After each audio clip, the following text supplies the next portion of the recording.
Hi, friends!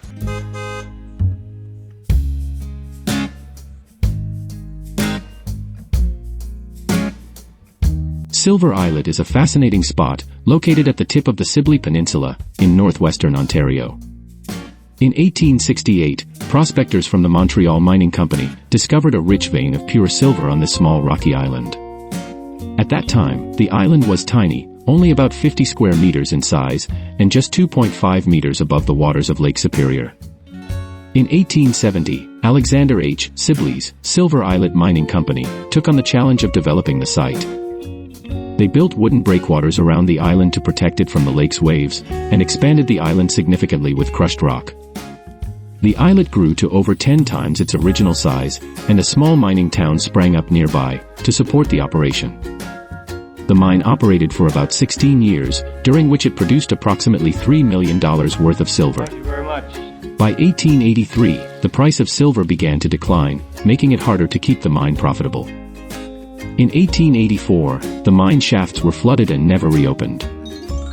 Today, the houses originally built for miners have become private summer cottages, adding a charming touch to the area.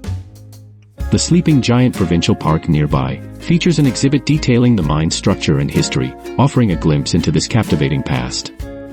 Thank you for joining us in discovering the beauty and history of Silver Islet, Ontario.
you.